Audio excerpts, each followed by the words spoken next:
So it's been about 18 months since the COVID-19 pandemic took the world by storm, with at least 4 million deaths recorded globally and sadly still counting.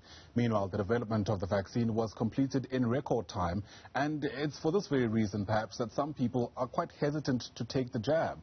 The hesitancy is fueled by questions about different variants, booster shots, and possible side effects. So we decided to take this moment to try to answer some of those questions, and to help us do exactly that, let's bring in Wits University vaccinologist Professor Shabir Madhi, who by now I'm sure is no stranger to you, and joins us now via our video link. Prof, great to have you on the program. It's always great getting your insights on these issues.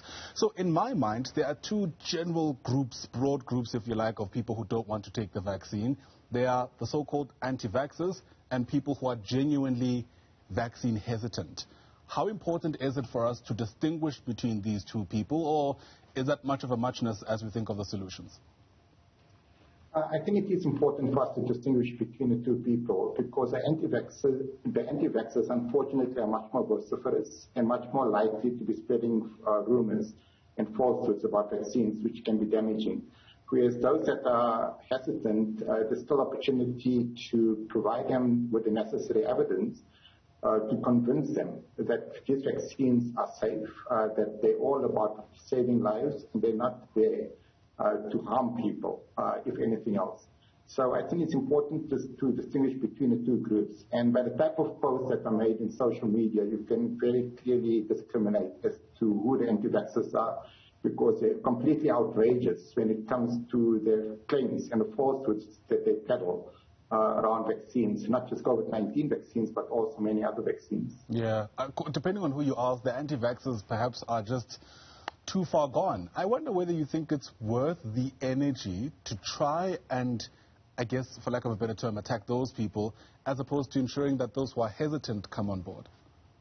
Absolutely not. I don't think it's worth the time or energy to try to convince the anti-vaxxers, because their logic is simply defies any sort of meaningful reasoning. And they've got, I'm not even too sure what drives their agenda. It's one which basically dismisses the major advances that have been made in science and in human health because of vaccines. We don't have children dying of measles every day of the week. We don't have people walking around with half their body paralyzed because of polio. And that is not because of some magic that's happened. It's rather because of the impact that vaccines has had on human health. Yeah, there's a raging debate in the labor market currently, and I think it's the world over, around whether or not employers should in fact be in a situation where they can force employees to take a COVID-19 vaccine. I wonder whether you feel we are speaking to what the nub of the issue is here, in a context where we know getting vaccinated doesn't stop the virus from spreading. How much really of a danger does an unvaccinated person pose to those who are vaccinated, or are those who are not vaccinated actually posing a threat to themselves more? I hope you're following.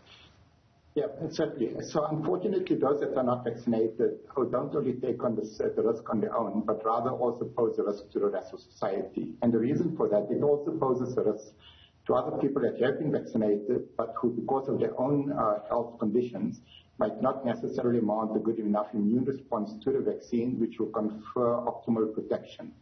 So when someone is unvaccinated, they're more likely to be infected with the virus, they're certainly much more likely to go on to progress to severe disease and hospitalization and death. But in addition to that, they can spread the virus in their work environment, as an example, to that other individual who has taken the chance to be vaccinated, but in whom the vaccine hasn't mounted an adequate immune response because of some underlying medical condition. And that is the reason we get vaccine failures. Because not everyone is able to mount an ideal response, and unfortunately those with comorbidities, those with underlying immune suppressive conditions, their immune response to the vaccines might be more attenuated. So they still remain at risk of being infected and developing severe disease from COVID. So to protect them, who are really the vulnerable, we need to get as many people as possible vaccinated, and as many of their contacts in particular vaccinated. That's important. We're already seeing a situation where there are a whole lot more, call it, variations of vaccines available, even for us here in South Africa. Each vaccine has its own efficacy level.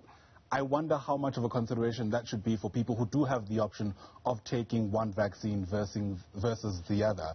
For instance, does a vaccine with 85% efficacy levels differ that much to one that is 93% efficacious. Should I care about that?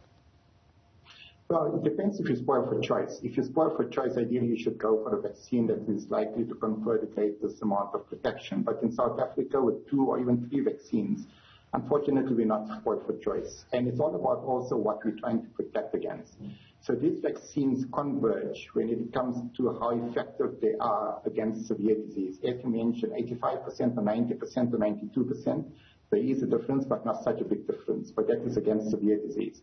When it comes to milder forms of infection, that effectiveness can range anything from 40% to 90% for different vaccines. And then it makes a difference as to which vaccine you use and which combination of vaccines might confer the best level of protection. But right now, we're not in a space of wanting to protect against the sniffles. What we really about vaccination right now is all about is protecting against severe disease, hospitalization, and death. And if we're able to actually reduce that risk substantially, then we would be able to get back to a relatively normal lifestyle, even with the ongoing circulation of the virus in the country. And that is exactly what's happening currently in the United Kingdom. They're experiencing a resurgence because of the Delta variant, because the vaccines that they use are not completely protective against mild infection due to the Delta variant. But the amount of hospitalization that's occurring is nominal, and of people that are hospitalized, only about 2 to 3% of them have actually received the vaccine. And that is where we want to be. Some people might notice the fact that the infection rate is rising and be worried about the development of a variant. We know that it's when the vaccine is able to be passed on that the opportunity of a mutation actually presents itself. How much of a concern is that in a community where most people are vaccinated? Is there still an opportunity for a variant to develop? Absolutely. But we need to be clear, it's not vaccines that drive variants, because as you know, the alpha variant, beta variant, to some extent the Delta variant in India, those variants arose in the largely absence of use of vaccines. Yeah. So the longer that you allow the virus to continue circulating, the more likely the virus is to mutate and continue trying to evade sort of immune responses that have been induced in the body, be it through natural infection or be it through vaccination. We're going to continue seeing new variants arise over time, and probably by the end of next year, we'll likely be at the end of the Greek alphabet when it comes to the naming of these variants. But that is not the issue, because anyone that believes that we're still aspiring to herd immunity, unfortunately, that is very misplaced. This herd immunity was something that we could theoretically discuss 18 months ago, but given how the virus has mutated and its propensity to be able to evade immune responses due to past infection as well as due to vaccines, we need to start becoming comfortable with living with the virus. And it's all again about protecting against severe disease and death, and that is what vaccines are all about. So I would really love for politicians to stop speaking about getting 67% of the population to get to herd immunity. That's not the reason we want to vaccinate 2/3 of the population, because we're not going to get to herd immunity. And the longer that we start continually peddling the notion that we're trying to achieve herd immunity, the greater harm is actually done when it comes to vaccine confidence. Because in 6 months from now, when 40 million people in South Africa have been vaccinated and we experience another resurgence, people are going to become skeptical of the vaccine, because we're making a false promise as to what vaccines can't actually achieve. Not just in South Africa, but Israel, the United Kingdom, where close to 60% of the population and over 80% of the adult population have been vaccinated, they're experiencing resurgences for very good reason, because the vaccines unfortunately don't work as well against protecting against infection, although they still do reduce the ability of people to transmit the virus onwards. Yeah, it sounds to me like things like non-pharmaceutical interventions on the back of that are here to stay, as in quite literally for the rest of our lives, we might very well have to keep wearing masks and sanitizing the way we are. No, absolutely not. Absolutely not. What I'm saying is that we need to learn to live with the virus, and we need to accept the virus will be in our midst, and we need to go back to where we were. But at the same time, we can only do that if we've got a large enough percentage of the population protected against severe disease. Because if people don't end up in hospital and don't end up dying in large numbers because of COVID-19, the virus becomes no different to many other viruses that circulate each year that infects 1/3 of the population, such as seasonal influenza virus. So we will be able to dispense of this non-pharmacological intervention, the wearing of face masks. But we are only able to do that when we've got enough people protected against developing severe disease and dying from COVID. Sure. With one eye on the clock, I have to slip in this question quickly, Prof. I've already seen reports of, for instance, Pfizer speaking of a booster shot for their 2-dose vaccine. The data, we're told, is yet to be pre-reviewed, so I'm not quite sure whether or not this will actually be rolled out. But something like that, some kind of booster shot for any of the candidates, I imagine is also a reality that we should prepare for. And again, it depends what you're trying to achieve. So Pfizer are trying to go for a 3-shot to try to get vaccines to protect against infection. I doubt that is going to work.